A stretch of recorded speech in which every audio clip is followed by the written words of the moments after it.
What I wanted to show you all real quick was a signature cocktail is a margarita. And it's real easy. What I like to do, I like to use a nice tequila as opposed to a cheap tequila. And we make it with a good lemonade.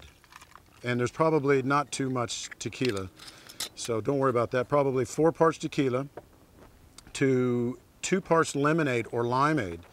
And there's already sugar in the limeade or lemonade, so you don't need to add any more sugar.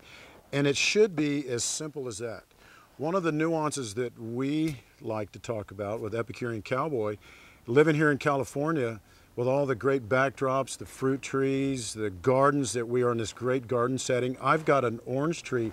I've got a great little orange tree in my backyard. I'll just go pick an orange, find my favorite tequila, put it on some lemonade, cut a nice orange, and make a margarita, sit down in the backyard, turn on my favorite blues music, and as I like to say, just tell the world to go away for about an hour. So that's kind of where we're at. And I think almost any day when we're talking about outdoor living, we'll shake that. Probably put a little too much in there, but that's okay.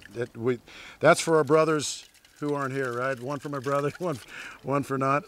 Little libation there. And we don't want to drink alone, so we're always going to pour 2, right? That's always etiquette. And that's kind of our deal right there. Today we have chosen wild-caught salmon. That's what I'm excited about, to mix with these local and regional spices. We're going to do a cedar plank. We're going to put it right on the grill. We're going to watch it do its thing. We're going to have a lot of fun. And I won't forget about the music, won't forget about this great setting, and I won't forget about that good tequila cocktail. Yeah. What we're going to do is we're going to put the salmon onto the cedar plank. And this is real easy. Please do not be intimidated by any of this, because it's just immensely easy. I'm going to put a little bit of olive oil on here, roll that on there, and we'll get better at that. I've got some spices that are already made. Now again, those spices that we're doing, the coffee, the Old Bay, cumin, the turmeric and the chili spices, and lots of brown sugar. Look how easy this is. If you can follow me over here, I'm going to lower this grill. Now over here, don't be confused by this cast iron.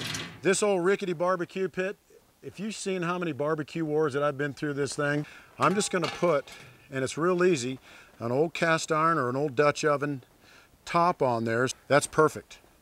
You got every single thing in there going the way you want it. A little bit of green cabbage, again for the sweetness, crunchy, and the texture lasts longer. It's more forgiving than lettuce.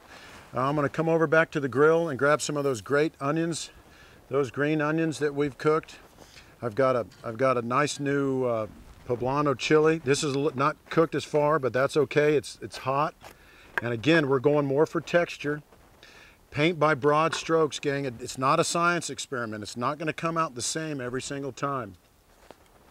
We're going to use a little bit of our mirepoix or the roasted chilies, cilantro and parsley. So here's what we'll do. We're going to cut that fish up, and these are famous cedar plank tacos, salsa, and that good cotija Mexican cheese. Again, don't be afraid to use your fingers, because you're the one eating it, right? And that is the love right there. And if you're not having a good time, listen to some blues or jazz, or drinking your favorite margarita and eating that salmon taco, there's something wrong with you. And I'm going to come over and do it for you myself. So have this and have a good one.